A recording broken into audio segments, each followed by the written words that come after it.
You can call me John, but that's not my real name. For reasons you'll understand soon enough, I won't use any real names here. Mine, the people involved, or the place where this all happened. Most of the folks I'll tell you about are dead now, either by natural causes or, well, not so natural. And I'll admit, part of me wants to forget all about it. But lately, things have been stirring again. The reason I'm telling this now, after all these years, is because something's happening out there in the woods again. And God help me, I know what's coming. It was years ago, my second or third year as a park ranger stationed in Minnesota. I was still green, early 20s, full of energy, and confident I could handle whatever the wilderness threw my way.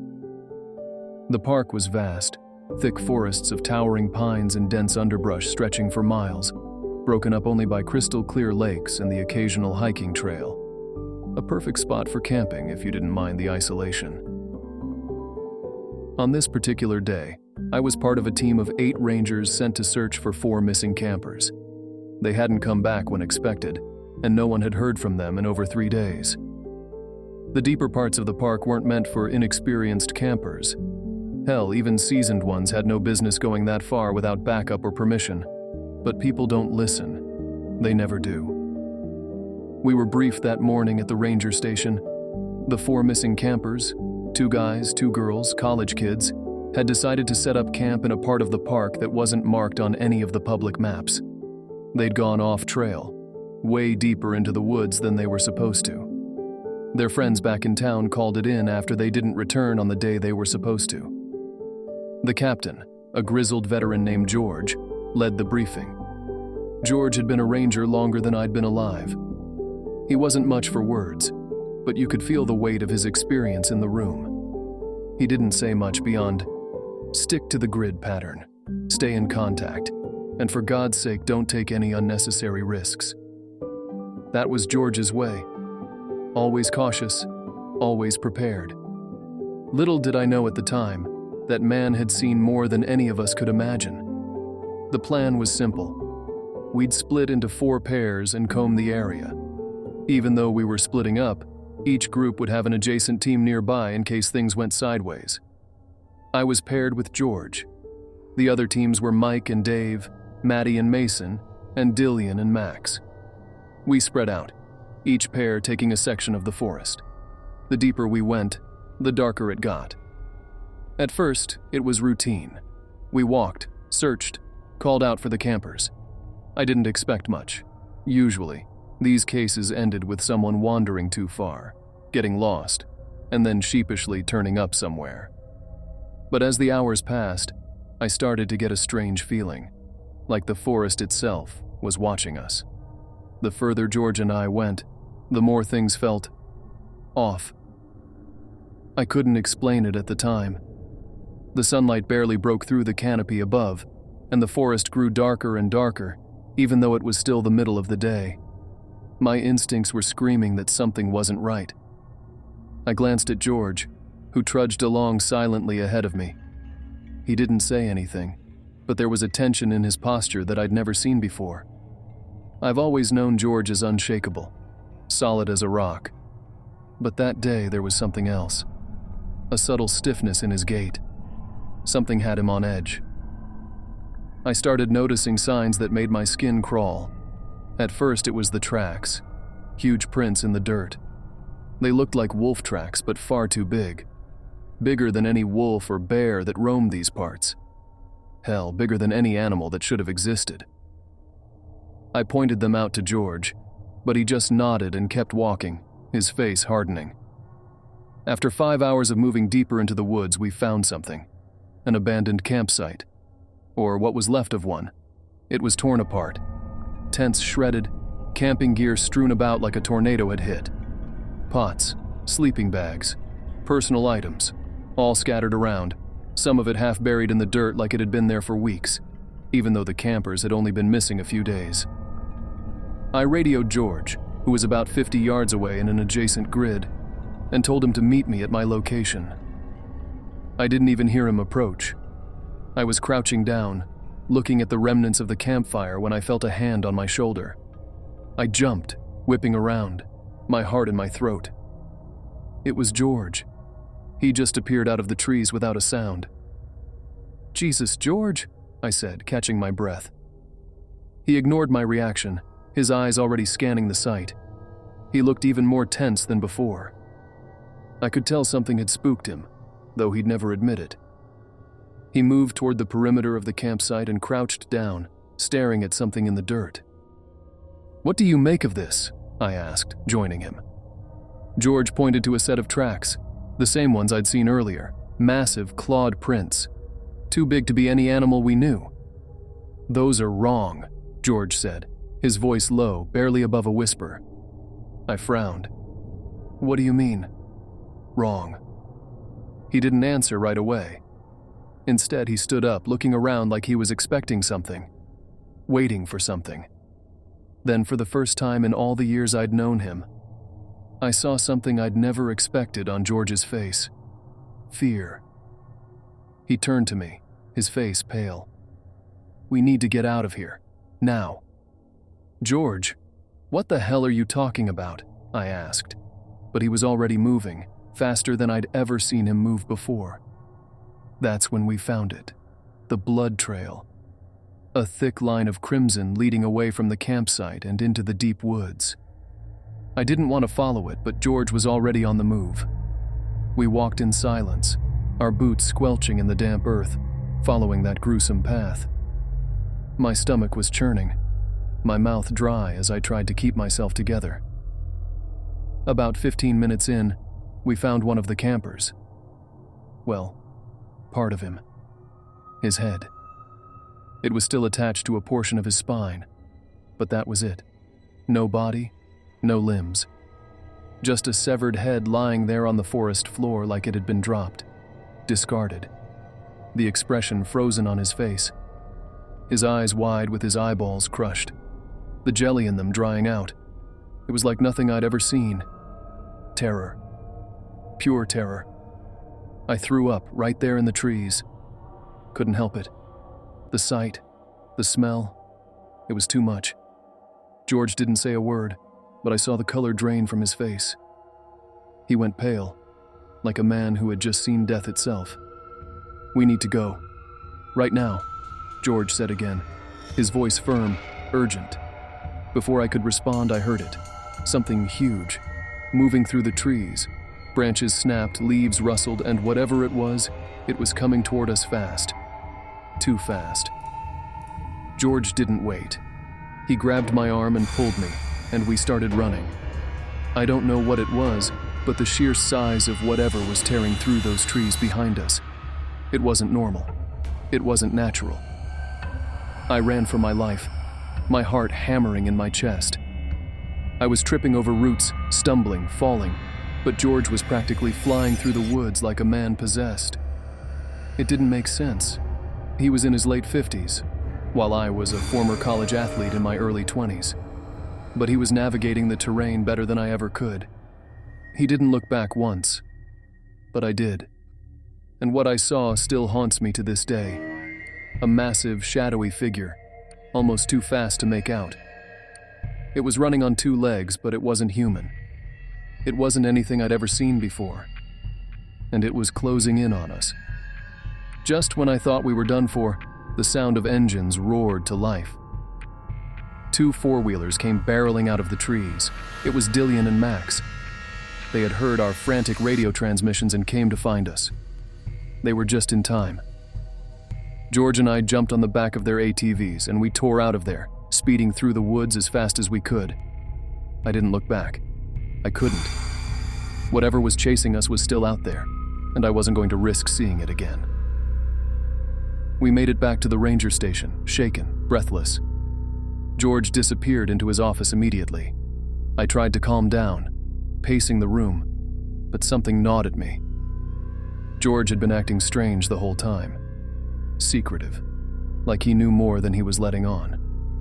When I finally caught up to him, I saw him making a phone call. But it wasn't to the police. They were already on their way. He was talking to someone else.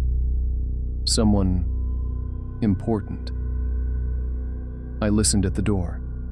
He was being quiet, secretive. Whatever he was saying, it wasn't something for public ears. The local police arrived not long after. George briefed them quickly, then they called in the state police, 16 armed officers, rifles and all. They went out into the woods to recover whatever they could. 6 hours later, they came back, and they were missing 4 men. The ones who returned looked pale, shaken, like they'd seen something out there they couldn't explain. And maybe they had. After that, things started getting really strange. George made another phone call, this one even more secretive than the last. He didn't tell anyone who he was talking to, and nobody asked. But within 12 hours, 2 black SUVs pulled up to the station. Government types, stern faces, all business. They didn't say much, just talked to George, and then they told us we needed to leave the station and relocate to another post. They didn't want us around anymore. We were being kept out of whatever was happening.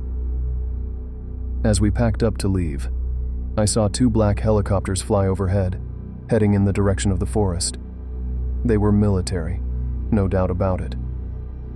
I asked George what was going on, but he just shook his head and told me not to worry about it. The less we knew, the better. 2 days later, George and I were sitting around a campfire at the new station, the others having gone to bed. It was just the 2 of us, me, trying to piece together what had happened, and George staring into the fire like a man lost in thought. I hadn't pushed him for answers before, but now, with the quiet of the night pressing in, I couldn't hold it in any longer. "What the hell was out there, George?" I asked, my voice barely above a whisper, not wanting to disturb the eerie calm around us. "I know you've seen things, but this, whatever chased us, it wasn't normal. It wasn't just some animal." George sighed, his face lit by the flickering flames. For a long moment, he didn't speak, and I thought he wasn't going to answer at all. But then he shifted in his seat, the weight of years pulling at his shoulders. "You ever heard of the Dogman?" he asked, his voice low, gravelly. I blinked. "Dogman? What, like some urban legend?" George shook his head, his eyes still locked on the fire. "It ain't no legend, John. It's real. Been real for a long time." I stayed quiet, letting him talk, sensing that what he was about to say had been bottled up for years. Maybe he'd never told anyone else. Maybe he was only telling me now because he knew I'd seen something, and there was no point pretending anymore. "Back when I was a younger ranger," George began, "I was stationed up here, same as you. Had a similar situation. Group of hikers went missing, deep in the woods where they weren't supposed to be. We went out looking for them just like we did the other day. Same tracks, same eerie feeling in the air. Found their camp shredded, blood everywhere." I swallowed hard, a chill creeping up my spine. "What happened?" George took a deep breath. "We found one of them. Or what was left of him. Just like those campers. We started hearing noises. Something big moving through the trees, same as before. We ran, made it back to the station, and I made a call. That's what I do when things like this happen. I call a number, tell them what we saw, where it happened, and then they come in." "Who are they?" I asked, leaning forward. George glanced at me, his eyes tired but intense. "Don't know for sure. Government, military, hell, maybe both. I don't ask questions. I just make the call, and they take care of it. Clean it up. Make sure no one outside this circle knows what's really going on out there." "And you think it was this Dogman?" I asked, trying to wrap my head around it. George nodded. "Yeah, some people say it's a kind of cryptid, some kind of ancient creature that's been around for thousands of years. Others think it's something else, something more dangerous. Either way, it ain't an animal. It's smart. It hunts. And it doesn't like people wandering into its territory." I stared into the fire, my mind racing. Everything George was saying, everything I'd seen, it didn't feel real. But I couldn't deny what I'd experienced out there. The blood, the massive tracks, the thing that had chased us. I'd never felt fear like that in my life, and I'd never forget it. What happened to the campers? The ones from before? I asked, my throat dry. They only found pieces of them, George said quietly. Just like this time. And the men who went back into those woods to recover what they could, some of them didn't make it back either. Same thing happened the other day. You saw those state police officers when they came back. 4 of them didn't return. The ones who did, they'll never talk about what they saw. All of them heading for early retirement with a little nice bonus for their pension. I didn't say anything, letting his words sink in. It all made sense now. The way the officers had looked, pale and haunted. The secretive phone calls George had made. The black SUVs and helicopters swooping in to deal with something far beyond our understanding. Why didn't you tell me any of this before? I asked, my voice shaking. George gave me a sad smile. Would you have believed me, John? Would anyone? I couldn't answer. He was right. If someone had told me about the Dogmen before all this, I would have laughed it off as some ridiculous ghost story. But now, I couldn't laugh. Not after what I'd seen. What happens now? I asked. What do we do if it happens again? George's eyes flicked to the fire and then back to me. You don't go looking for answers, John. That's the most important thing. When people go missing like this and you see those signs, the tracks, the blood, the silence, you don't go deeper into the woods. You head back, you make the call, and you leave it to them. A long silence stretched between us, the fire crackling softly as the cold night air settled around us. I wanted to ask more, to push for details, but deep down I knew it wouldn't do any good. Some things were better left unexplained. George retired not long after that. He moved to Arizona with his wife, where he lived out the rest of his days. I never saw him again, but I've carried what he told me that night ever since. A week ago, a group of 6 campers went missing. It was almost exactly like it was all those years back. The same uneasy silence in the forest, another remote area they shouldn't have been in, the same horrible sense of déjà vu when I got the call. It had been a quiet summer at the park until then. Nothing out of the ordinary, just families and the usual hiking crowds. But then we got word that a group of campers hadn't returned when expected. They'd gone radio silent after 3 days, which was longer than anyone should be out in that area without checking in. I felt that familiar pit of dread in my stomach when I heard the news. It was happening again. The search started like any other. Me and a team of rangers were dispatched, following the same protocols. Grid patterns, radio check-ins every hour, the usual routine. But as soon as we crossed into that deep part of the forest, I knew. God, I knew. The air was heavier, colder than it should have been for late summer. It was the kind of chill that seeps into your bones and makes your skin crawl, like the forest itself didn't want you there. We searched for hours, going deeper and deeper, but there were no signs of life. No birds, no animals. Even the wind seemed to have died, just like before. When we finally found their camp, my heart sank. It was a scene straight out of my nightmares. The camp was torn to pieces, shredded tents, gear flung around like some violent storm had ripped through. But it wasn't a storm. It was something much worse. The blood trails were the worst part. There wasn't as much as the first time, but enough to know something terrible had happened. I stood there, staring at the destruction, my mind racing. It was like a sick replay of what had happened years ago. The blood smeared across the dirt, leading off into the woods, disappearing into the dense underbrush. The other rangers looked at me, waiting for orders. Some of them were new, still full of energy and confidence. They wanted to search deeper, follow the trails, try to bring back what was left. I saw it in their eyes, the same eagerness I had when I was their age, back when I thought I could outrun whatever nightmare was hiding in the trees. But I knew better now. I knew what waited for us out there. I knew it wasn't a matter of courage or strength. It was about survival. And this time, I wasn't about to let any of my men go through what George and I had endured. No, I told them. We're not going any further." They didn't understand. They questioned me at first, saying it was our job to find the missing campers. They asked why we weren't going deeper into the woods, why we weren't following the blood trails. The looks they gave me, confusion, even a little frustration, made me feel sick. They didn't know. How could they? None of them had ever seen what I'd seen.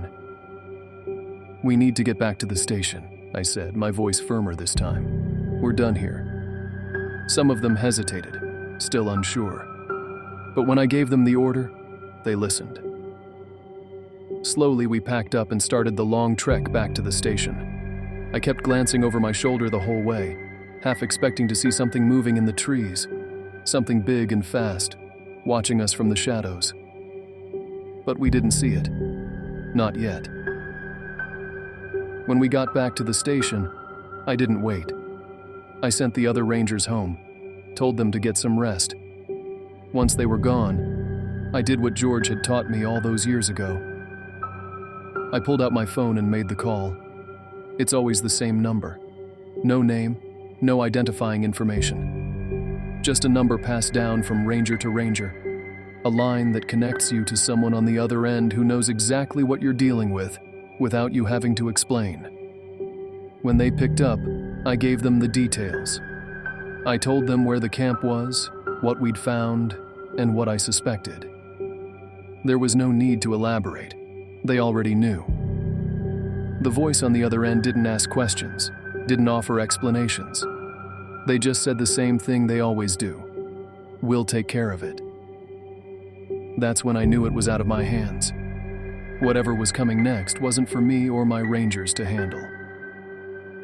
The following morning, 2 black SUVs rolled up to the station, just like they had all those years ago.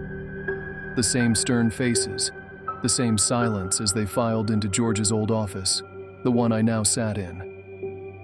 They didn't talk to me, didn't even acknowledge my presence. They were here for one reason and one reason only: to clean up the mess, just like before. I watched them leave, their faces cold and professional, and I knew what would come next. Military helicopters, black and unmarked, swooping in to comb the area, searching for something they'd never explain, a cover-up, a cleanup, and then silence. 2 days later, I sat by a campfire at our new temporary station, alone, thinking about George. He'd known how to handle this. He'd been through it. And now, after all these years, I finally understood why he'd never said more than he had to. There was no point trying to explain something like this. You either believe it because you've lived it or you don't. I looked around at the rangers I was now responsible for, sleeping in their tents, completely unaware of how close they'd come to death. They were lucky. I'd saved them, just like George had saved me. As I sat there staring into the flames, I couldn't help but think about those poor campers. Somewhere, deep in the forest, something had taken them, just like it had taken the others before. And I knew it wouldn't stop. Not as long as people kept wandering too far, too deep, into places they didn't belong. George was right. It's not just the bears or the wolves you have to watch out for in those woods. There are other things out there, things that aren't supposed to exist. And one of those things is the Dogman. That's why when the forest goes quiet and the shadows start to feel a little too close, you turn around. You don't go deeper. You head back, and you make the call. You let them deal with it. Because if you don't, you'll end up like those campers. Or worse. And now, with the signs pointing to something new stirring in those woods, I know it's only a matter of time before it happens again. So next time you think about camping deep in a national park, maybe stay on the marked trails. Don't go where you're not supposed to. And if you do, well, let's just say I hope you make it back to tell the story. But if you don't, that just means I have another phone call to make.